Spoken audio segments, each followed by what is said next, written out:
I watched one today. Undercover cop sitting surveilling a residence about an unrelated matter. Along comes a carjacker, white dude with a gun, rolls up. As soon as he pulls the door handle, the cop lights him up and kills him right there. His girlfriend, starts running up. Did you kill my baby daddy? Did you kill my baby daddy? And for a minute, the kid on the ground is still alive. He's like, what's your name? He goes, Clark. And later on, the girl goes, did you kill Clark? And I'm thinking, like, he totally killed Clark. Clark's dead. Clark was but dead. Clark shouldn't have run up with a gun pointing it at people. Dude, it was all right. It was funny. Here's what happened. Clark's laying on the ground dying, and he's wearing. This is funny. Keep going. It's a great setup to your joke. You're losing little bits of your soul, man. He's laying there These dying. Videos. He's white. You feel better now? His name's deserved Clark. it. I don't care. I'm colorblind. I refuse. Hey, where'd all the cameras go? He's laying there bleeding out, and he's got the guns laying next to him. The cop's standing over. He goes, "What?" He's on his radio. A guy just trying to rob me, because some code. Get to me now. And the kid goes, I didn't try to rob you. He's wearing a ski mask, laying on the ground with a gun. And I just thought, man, you just instinctively lie. Like it's clear did you see that you did. Where ski mask? There's a cop. He's pulling some guy out. He has a black hoodie on, and the guy just be like, I have to get one more thing from my car. I have to get one more. And the cop is clearly like, don't go back to your car. Don't. And he's acting like, bro, you're really making a big deal out of this. Like applying this, like, don't touch me, leave me alone, stop overreacting to everything. I wonder if cops ever fall for that. Like there must be a little social pressure for them to be like, wasn't that the same guy who ran away and got hit by a car? This guy, his buddy ran away. He was in a gray hoodie and sweatpants, and he had dreadlocks, and he had a gun. His buddy starts running, and the other cop chases him shortly. They managed to find him a few blocks away, and they shot him, and he's there dying. They're trying to save him after they shot him. I thought he was going to be okay because he yells out, "You hit me," which everyone correctly interpreted as the chase is done. I'm no longer resisting. You hit me. Now I'm looking for friends. And so the cops replied like you'd hope they would. They're like, all right, who's got a chest seal? It sounded like it was a kind of bandage, maybe. And they're trying to help this guy.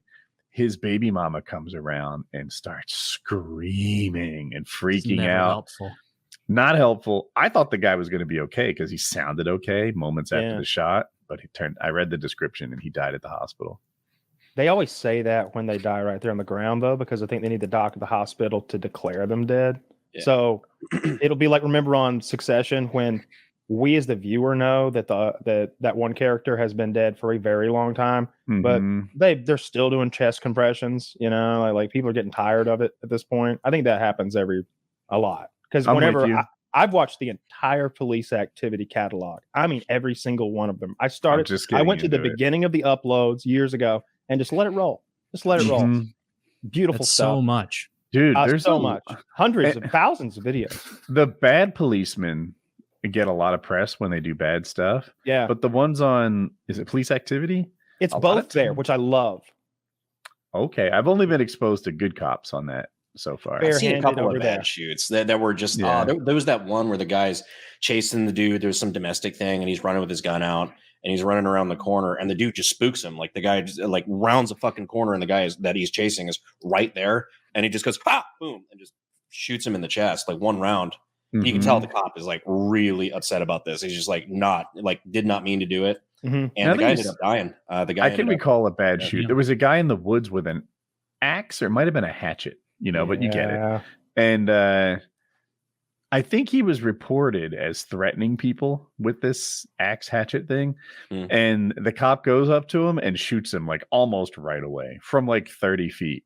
And it's like, you kind of jumped the gun there. There really wasn't a lot of de-escalation. You showed us that clip and the intro to it. I'm like, oh, guy in the woods with an axe. Like I'm probably going to come down on the cop side here. And then I watched it and it's like, no, the dude's like 8 layers of trees away. He's like, what are you doing? Well, dying now. like, and then kills him in the woods. Hi, I was getting some firewood. Pop, pop, pop, pop, pop, pop.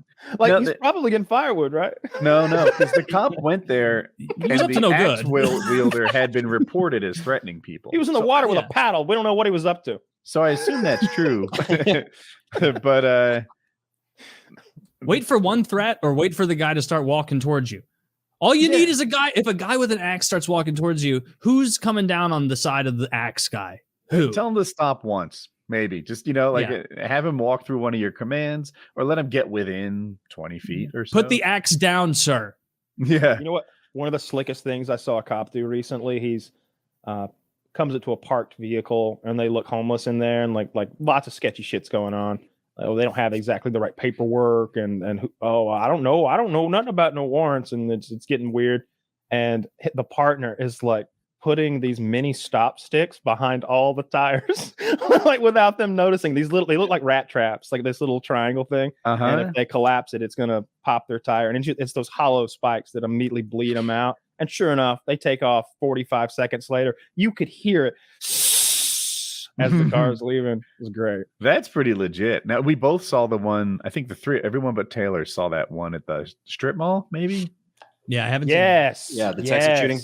Mm-hmm. Yeah, so a police we need Brandon's expertise on this one. Yeah, it starts off with a police officer actually talking to a mother and her two children, being super friendly with them and talking about buckling up in the car and stuff. And in the distance, you hear semi-automatic gunfire, like loud. And he immediately goes into action, getting his gun and calling it in. And the family gets the fuck out of there. And then it sounded closer to him clearly than it was, because he goes on a very long jog. He does not jump rope, this dude. He had no cardio. And in 100 feet, he was sucking wind. And I hate to be that Monday morning quarterback, because this guy immediately grabs his patrol rifle, runs toward the sound of gunfire. Yeah. Like, he's doing the thing you want cops to do. Absolutely. So, you know what? I'm giving 95% kudos to this dude. Executed really well. I agree. The 5%, I was thinking the same thing. I'm like, we just hear this dude huffing and puffing into his body cam. I don't care that he's out of shape. I bet he's not even that out of shape. I think in that moment on a hot day, wearing all that gear, carrying a rifle in your boots, and then you start running at what's about 1/8 of a mile.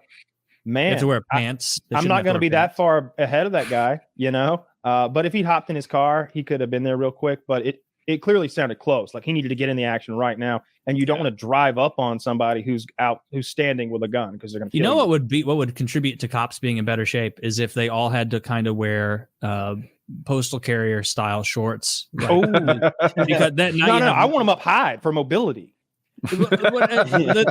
Honestly, the mobility's fine, but the real thing is like a shaming tactic where it's like, oh, I'm sorry, officer, but fuck, you're 200 pounds overweight. You have to adopt by these. Yeah, I like Kyle's idea. I need to see that camel toe, Rook. Yeah. Moose, tell me that moose Sir, why are we taking this so seriously? It's the local police department. Yeah. This ain't Mayberry, son. I've seen some shit. Yeah. It's a camel toe on the fit guys and a moose knuckle on the Chris Christies of the world. Oh man, Chris Christie has the worst body type.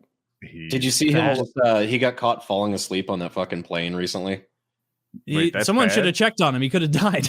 Oh well, yeah, because it was bad because of his posture. Like he looked like a fucking bloated corpse, like just laid out. Mm-hmm. I guarantee you, he needs a CPAP. He's Chris one of Christie those, should have a guy there being like, no, do not take pictures of the governor or whatever he was. Like, have you ever seen those? They should just put a sheet over him. He's so fat. Dead tired. Don't wake him. You know the heuristic of guy who is like 5'8", but he's so fat that when he's sitting down, he has like the torso height of like a 6'3" man. Do you guys know what I mean?